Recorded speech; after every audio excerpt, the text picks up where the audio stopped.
गांव का नाम था दुर्जनपुर। चारों ओर हरियाली, बीच में पगडंडी और लोगों के चेहरों पर मेहनत की चमक। उसी गांव के बीच चौराहे में एक पुराना सा पर सुगंध से भरा ठेला था, डोली वेज बिरयानी वाला। डोली अपने काम में निपुण था। उसकी वेज बिरयानी का स्वाद इतना मशहूर था कि लोग दूर दूर से खाने आते थे। उस सुबह भी जैसे रोज वो जल्दी उठ गया। सूरज अभी अभी उगा था, आसमान सुनहरा हो रहा था। वो अपना ठेला लेकर बिरयानी की दुकान पर पहुंचा और बोला, हाँ मंगल भाई, बताओ क्या चाहिए? भाई 2000 रुपए का ताजा वेज बिरयानी पैक कर दो, जल्दी देना, घर पे मेहमान आए हैं। और डोली भाई, आपके वेज बिरयानी का कोई जवाब नहीं। ठीक है मंगल भाई, 5 मिनट रुको, मैं अभी पैक कर देता हूँ।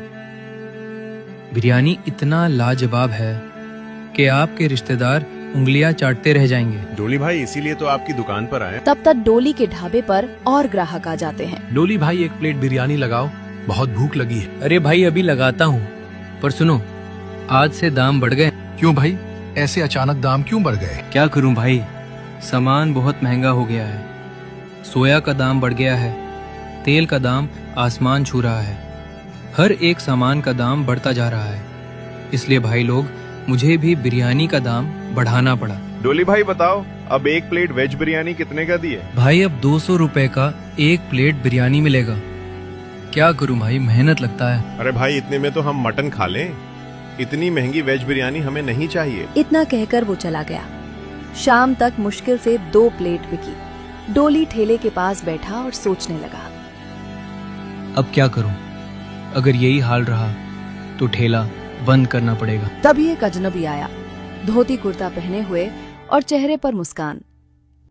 बेटा, एक प्लेट बिरयानी देना, बहुत तेज से भूख लगी है। बिरयानी नहीं है बाबा, वेज बिरयानी है। दूं क्या? अच्छा चलो वही दे दो, बहुत भूख लगी है। वो आदमी खाने लगा। कुछ देर बाद बोला, बेटा, तुम्हारी वेज बिरयानी में तो बड़ा स्वाद है, बस कमी है मटन। आप ठीक कह रहे हो चाचा, पर मैंने कभी मटन बनाया ही नहीं। हमारे गांव में तो मटन के ठेले बहुत हैं। अरे बेटा, तुम्हारे गांव में वैसा मटन कोई नहीं बना सकता जैसा चंपारण का मटन होता है। मसाला और तीखापन बस वहीं का असली होता है। अच्छा, आप बिहार से हैं? हाँ बेटा, मैं वहीं का हूँ। और मैं बता दूं, अगर तुम चाहो तो तुम्हें बिहार का असली मटन मसाला सिखा सकता हूँ। अभी तो जाना होगा, काम है, फिर मिलते हैं। इतना कहकर वो चले गए। रात को जब डोली घर लौटा, उसकी पत्नी मालती बोली, सुनो जी, वो सेठ फिर आया था पैसे मांगने। हमें जल्दी उसका कर्ज चुकाना होगा। कैसे दूं मालती, अब तो वेज बिरयानी भी नहीं बिक रही, कहाँ से लाऊं पैसे? मगर हमारा वेज बिरयानी क्यों नहीं बिका जी? हमारे वेज बिरयानी की बखान पूरे गांव में होती थी। फिर अचानक ऐसा क्या हुआ जी कि हमारा वेज बिरयानी की बिक्री कम हो गई? मालती, बात यह है कि मैंने वेज बिरयानी का दाम 20 रुपया बढ़ा दिया था, क्योंकि आज बाजार में हर एक सामान का दाम बढ़ चुका है। तेल का दाम बढ़ गया, सोया का दाम बढ़ गया, चावल का दाम 50 रुपया किलो हो गया। इसलिए मुझे भी अपने वेज बिरयानी का दाम बढ़ाना पड़ा। इस वजह से बिक्री आज बहुत कम हुई। लोग बोल रहे हैं, जब 20 रुपया ज्यादा देना है तो हम मटन नहीं खा लेंगे। अगर ये नहीं बिक रही तो कुछ नया सोचो, कुछ ऐसा जो लोगों को पसंद आए। डोली एकदम ठहर गया। अचानक उसे उस बिहारी आदमी की बात याद आई। मालती, लगता है अब हमारा स्वाद बदलने वाला है। कल से कुछ नया शुरू करते हैं। अगली सुबह डोली ने जल्दी उठकर अपने ठेले को देखा, जैसे वो भी कुछ नया इंतजार कर रहा हो।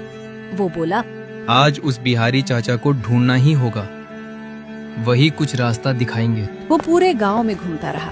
चौपाल पर गया, चाय की दुकान पर पूछा, कुएं के पास बूढ़ी अम्मा से भी पूछा, अम्मा, कल एक बिहारी आदमी आया था, लंबा गोरा हंसमुख था, देखा कहीं? ना रे डोली बेटा, यहाँ तो ऐसा कोई नहीं दिखा। डोली का चेहरा उतर गया। अब कहाँ ढूंढूं उसे? ये सोचते हुए वो बाजार की तरफ चल पड़ा। वहाँ एक मटन का ठेला था। मसालों की खुशबू हवा में तैर रही थी। वो पास गया तो देखा वहीं बिहारी आदमी मजे से मटन खा रहा था।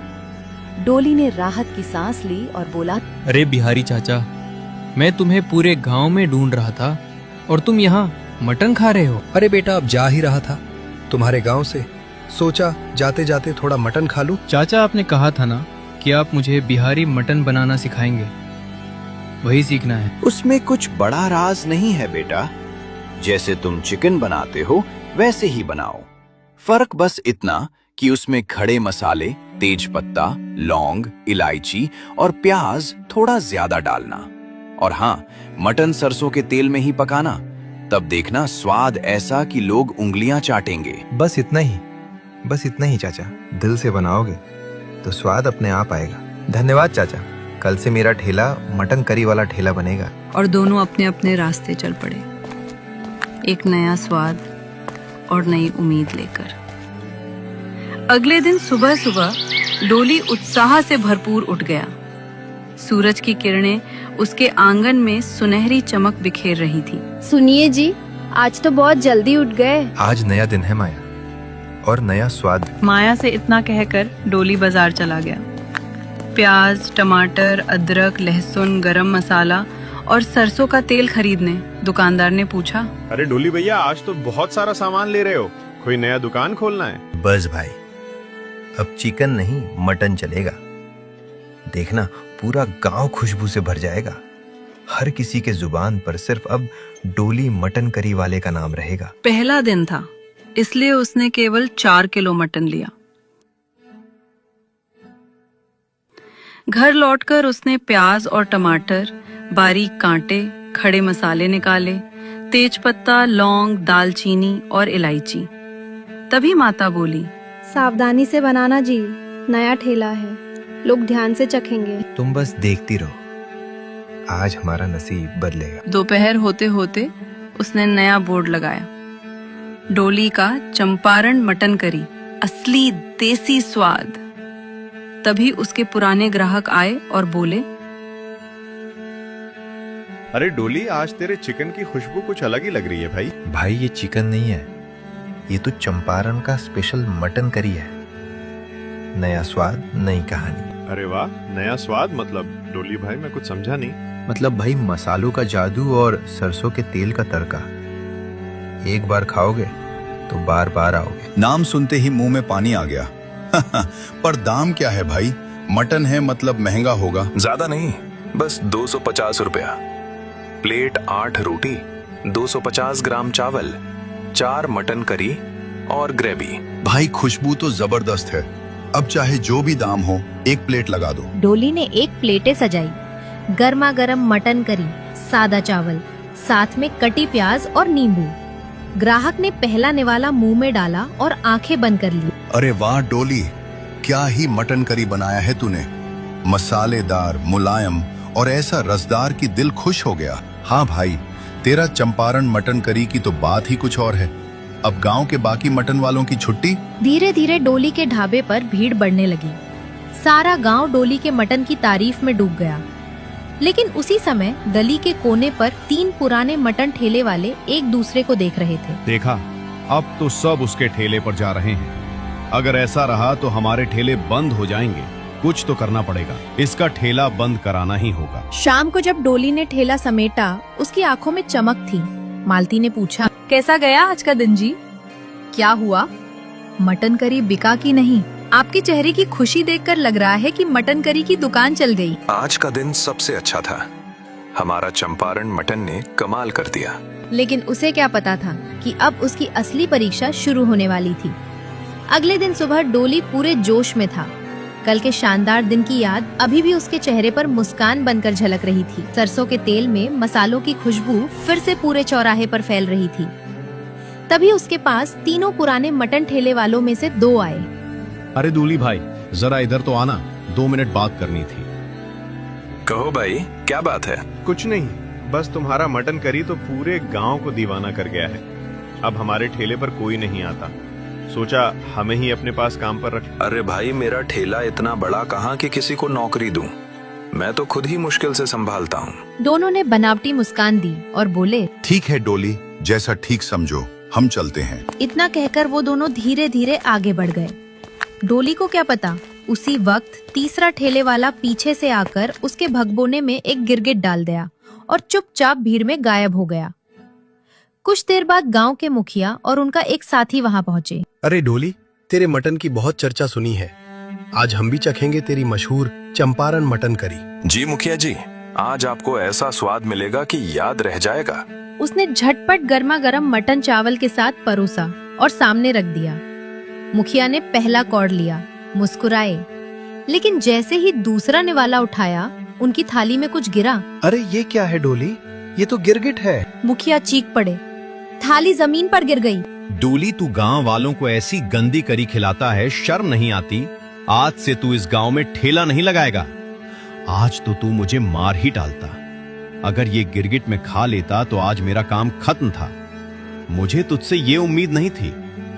डोली, तुझे इसका सजा मिलेगा, बराबर मिलेगा। डोली के पैरों तले जमीन खिसक गई। मुखिया जी, मैं कसम खाकर कहता हूँ, मुझे नहीं पता ये गिरगिट कैसे आई। मैं कभी ऐसा नहीं कर सकता। पर कोई उसकी बात सुनने को तैयार नहीं था। मुखिया और गांव वाले गुस्से में चले गए। डोली वहीं बैठा रह गया, आंखें भर आई, फिर धीरे धीरे बोला। जब वो दोनों मुझे ठेले से दूर बुला रहे थे तभी कुछ गड़बड़ लगी थी। जरूर उन्हीं ने ये किया होगा। उसने गहरी सांस ली और कहा, अब चाहे जो हो जाए, मैं इस साजिश का पर्दाफाश जरूर करूंगा। उन तीनों ने मेरे साथ अच्छा नहीं किया, उन्हें मुकाबला करना चाहिए, लेकिन उन तीनों ने मेरे साथ विश्वासघात। क्या मैं उन तीनों को छोड़ूंगा नहीं? वो ठेला समेटकर चुपचाप घर चला गया, लेकिन इस बार उसके दिल में डर नहीं, इंसाफ की आग जल रही थी। अगले दिन गांव के चौराहे पर सन्नाटा था। डोली का ठेला बंद था। वो अपने घर में बैठा सोच रहा था। अगर सच्चाई सामने नहीं आई तो मेरी मेहनत सब व्यर्थ जाएगी। डोली वो सबूत ढूंढने निकल पड़ा।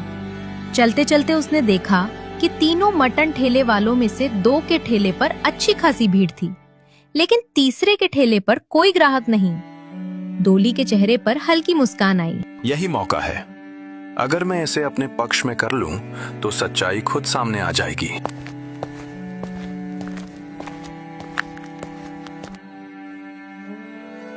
वो आदमी डोली को देखकर चौंक गया। अरे डोली, तू यहाँ? मैंने सुना था कि तेरा ठेला तो बंद हो गया। हाँ भाई, कुछ दिन के लिए। पर ये बता, तेरे ठेले पर तो कोई ग्राहक नहीं दिख रहा। माखियों के ठेले पर तो लाइन लगी है। पता नहीं डोली, कल तक सब ठीक था, आज कोई आ ही नहीं रहा है और उन दोनों पर भीड़ लगी है। पता नहीं लोगों को मुझसे क्या नाराजगी है। अगर तू चाहे तो मैं तुझे चंपारण मटन करी बनाना सिखा सकता हूँ। गांव वाले उसके दीवाने हैं। डोली भाई, क्या सच में सिखा देंगे? अगर डोली भाई आप मुझे मटन करी सिखा देंगे तो मैं आपका ये उपकार कभी नहीं भूलूंगा। बिल्कुल, पर मेरी एक शर्त है। कौन सी शर्त? मुझे पता है तुम तीनों ने मिलकर मेरे मटन में गिरगिट डाली थी। अगर तुम मुखिया जी के सामने सच्चाई कबूल कर ले तो मैं तुझे पूरा चंपारण मटन करी बनाना सिखाऊंगा। वो सोच में पड़ गया। वैसे भी मेरा ठेला अब चल नहीं रहा। अगर सच्चाई बोल दूं तो मुझे नया स्वाद भी सीखने मिलेगा। ठीक है डोली भाई, चलो मुखिया जी के पास चलते हैं। दोनों सीधे मुखिया के घर पहुंचे। वो ठेले वाला बोला, मुखिया जी, डोली बेगुनाह है। हमने ही मिलकर उसकी करी में गिरगिट डाली थी।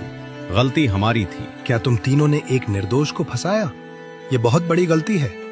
आज से तुम तीनों गांव में ठेला नहीं लगाओगे। फिर मुखिया जी ने डोली की तरफ देखा और मुस्कुराकर कहा, और डोली, आज से तू ही गांव का अकेला मटन वाला होगा।